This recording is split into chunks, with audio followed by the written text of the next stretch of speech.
They're like almost exactly the same. Cool. But okay, so how did you yeah, maybe introduce yourself and let me know how you got involved and what your role was. Okay.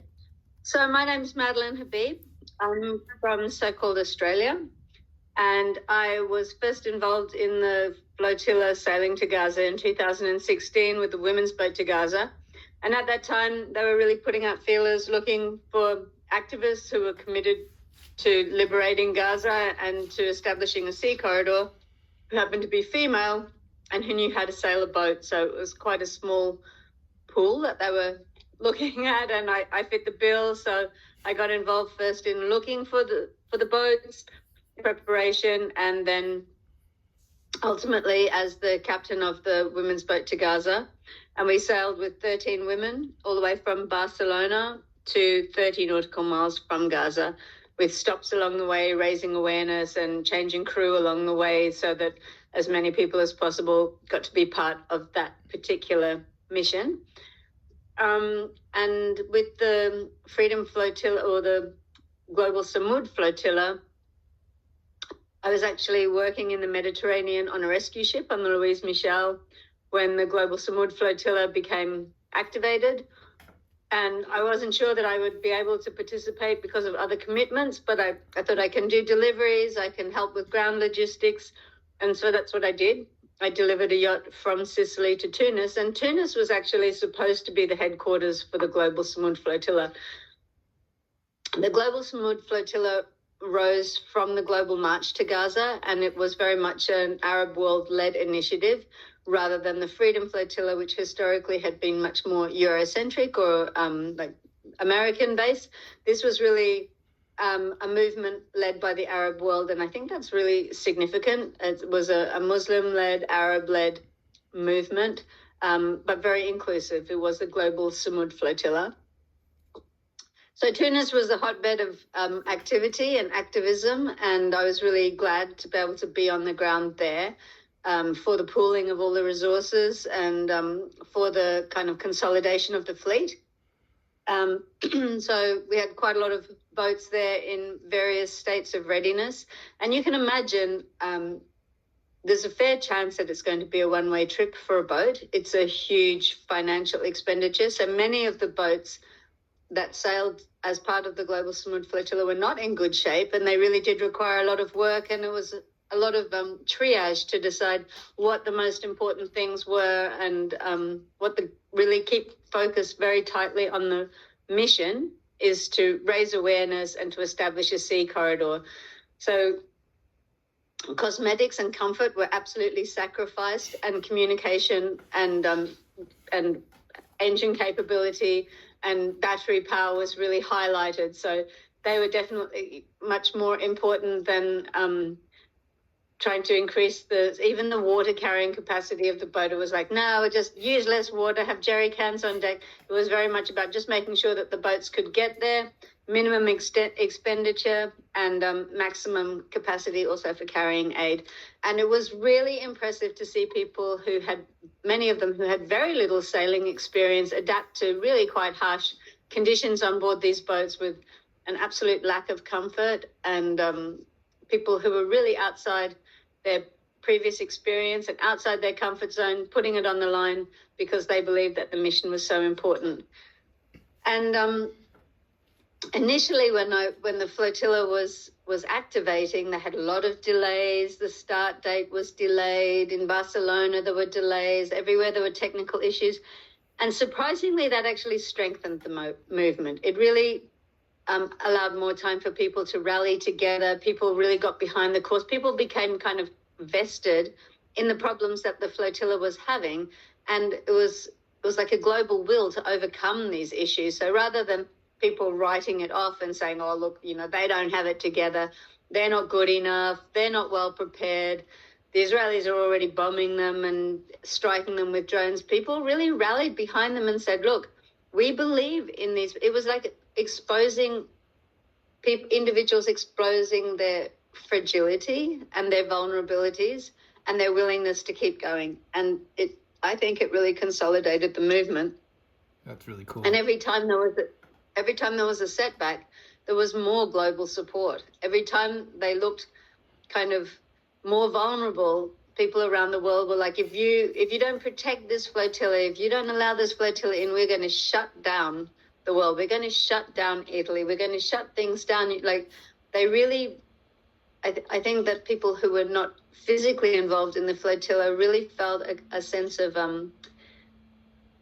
kind of ownership of the flotilla and really custodianship, and they really cared about it. And that was a really interesting development, because many times in activism, when there are obstacles and things don't go according to plan and there are setbacks, people lose faith in it. But for some reason, it really helped to garner international support, even to the point that the Spanish Navy and the Italian Navy and the Turkish Navy all sent support vessels. And I know that was a bit of political posturing, but it also sent a message to the wider world that this was a legitimate movement and this was real, and that people were putting their lives on the line for something that was of global significance. And even when the Turkish naval vessel rescued one of the boats that was sinking, people didn't say, oh, they shouldn't have gone to sea in such an unseaworthy boat. They were like, yay, those people are going to be transferred to other boats and they will still make it to Gaza. Everything was seen as overcoming obstacles rather than weaknesses within the flotilla. So that was, I think, extraordinary. It's not something I've ever witnessed before. It did show the depth and the breadth of support for the people of Gaza, and just how unjust the sea blockade is. I was involved in the second wave, and initially the second wave was to happen quite a bit after the first wave, but because the first wave was delayed and the second wave was ready, the waves became like one wave. And honestly, to say, oh, this was one organization and this was another organization is a bit of a fallacy, because it was so fluid. People were part of the 1,000 Madelines, they were part of the Global Samud, they were part of the Freedom Flotilla. It didn't really matter. We were all doing it for the same reason, and there was such a crossover of human energy, of financial input, of all kinds of resources, of technological sharing, that for me it was just one huge flotilla. The Conscience was the vessel that I was the captain of, and previously it had tried to break the blockade in March of 2025, and it was bombed off the coast of Malta while activists were trying to board the vessel for the mission, including Greta Thunberg, who, as we know, has an extremely high media profile, a global profile, one of the greatest spokespeople of our times, and really an incredible activist on so many levels, an inspiration to us all. So the Conscience was taken out of action earlier this year. It was towed back to Turkey. It seemed like that was a vessel that was off the cards. And then suddenly, I'm not really sure what forces were at work, but the vessel became available again and was brought to Italy, and we had to very quickly mobilize it for various reasons. Like all the other vessels, probably not the most ideal vessel for this voyage, but we made it work, and we had 92 people from 25 different countries on board that ship, many of them first time on board any kind of boat. And we were also able to take people who physically would have found a yacht very challenging. So we did have people with mobility issues, older people, people who physically wouldn't have been able to go on a yacht, came on the Conscience because it was a bigger, dare I say, more comfortable vessel. Not terribly comfortable though, you know, we certainly didn't have showers and everybody slept on the floor. There were no cabins available. It was an old ferry, so people just slept between the chairs on the floor, and just rows and rows of bodies. We divided the ship on port and starboard side, one side for the men, one side for the women, and we were more or less 50-50 split with the gender. Sounds like Sea-Watch. And people, yeah, I feel like Sea-Watch, maybe people were a little better prepared, and we didn't really have long to form a team, and it was really incredible to see. Like our first drill that we did, I was like, oh my God, this is a disaster. We really need to consolidate a lot. We were just a bunch of disparate individuals. There's no sense of us, but we're a few days into the voyage, things really did start to gel. People were really involved in all of the communal activities that are super important to keep a ship running. People took on a lot of responsibilities and people cared for each other. And we tightened up a lot. And I think that we also met up with the 1,000 Madelines, which was an initiative of 8 sailing yachts. And being together with them gave us a sense of, this is bigger than us. We're part of something really big. And unfortunately, we were intercepted by the IOF, by the Israeli Occupational Forces, at a distance of 130 nautical miles from Gaza. Quite close to Egypt. We were 19 nautical miles north of Port Said, so we were in Egypt's contiguous zone. So each country has territorial waters to 12 nautical miles from shore, and the contiguous zone goes from 12 to 24 nautical miles. So it is an area that a country has jurisdiction over. The Israelis illegally intercepted us. In fact, our course was not even towards Gaza at the point that they boarded us. They boarded by helicopter, which is a very intimidating experience, having people sailing down. And our vessel had a strong Turkish representation on board, and there was very much a sense of memory of what happened in 2010 with the Mavi Marmaru. The Mavi Marmaru was a large vessel with 600 people from Turkey on board sailing to break the siege of Gaza. The Israelis boarded the ship in the same way by helicopter and shot and killed 10 people at close range in 2010. So definitely there was a high level of fear having this kind of situation recreated. So I'm not sure how many people came down the cables from the helicopters and came on board. I was still driving the ship. It's a heavy traffic area. It's basically the entrance to the Suez Canal. And then they lowered our ship's ladders over the side, our abandoned ship's ladders, and small boats came alongside, and more Israeli occupational forces came on board, illegally seizing our ship, taking us hostage, kidnapping us, and in an act of piracy, taking us and our vessel, the Conscience, to Ashdod, which is a port in southern Israel. You can actually see the Gaza Strip from Ashdod. So it was, heartbreaking that we didn't get closer, really sad for the people of Gaza. I don't think that our mission was a failure. I think that every flotilla is a success. I think that every show of defiance, every show of solidarity is a success. And it doesn't need to be measured in nautical miles from the shore of Gaza. In fact, it doesn't actually need to be measured at all. It just needs to be repeated until the atrocities end and until there is access to the sea for Palestinian people. What was the after you guys started getting attacked by drones? I know it was like in Tunisia and maybe it was like south of Crete or something like that. How was the feeling of the crew on board? Like, what was did you feel like fear? Like, how do people manage that,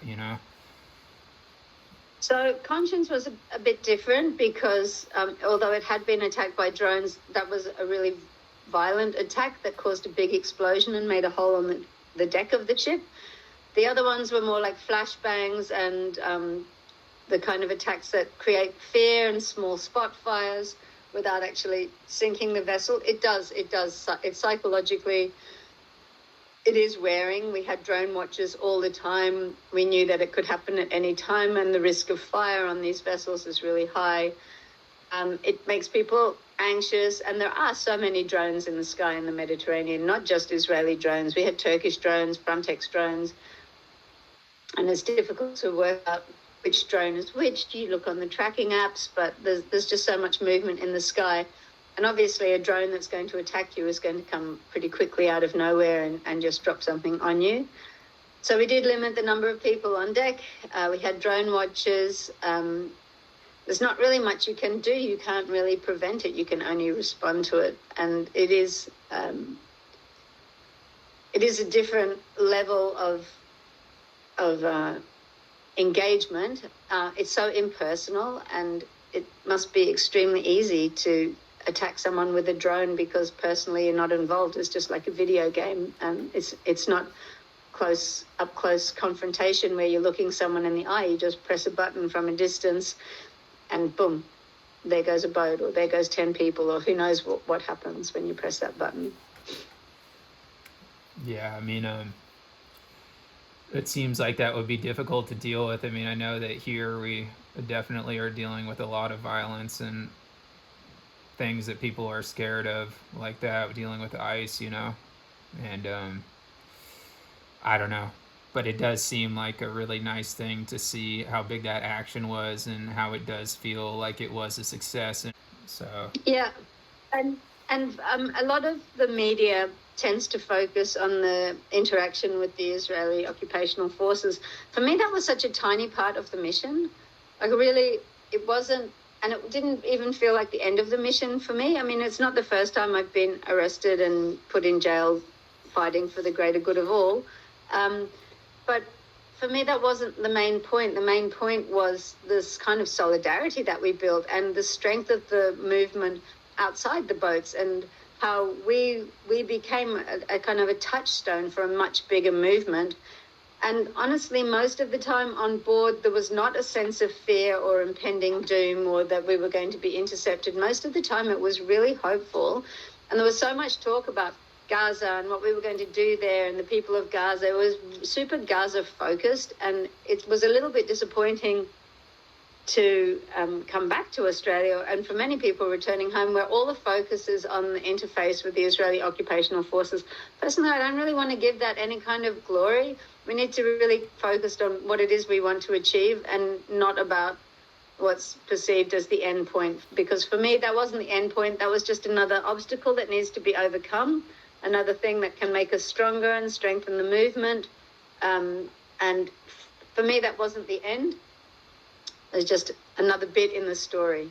No, for sure. Yeah, I definitely agree. I mean, I don't know. I'd say like a major highlight, at least for me, watching you all out there was when that second attack happened, just seeing like, especially Italy and like all over Europe, just these huge like protest eruptions. It was like right before they sent out that Italian Navy boat and the Spanish Navy boat. Yeah. It seemed like it was all linked, and just to see it like bam, bam, bam, like attack, protest, and then like Navy ships sent out. Like that was really powerful to see that like sequence of events.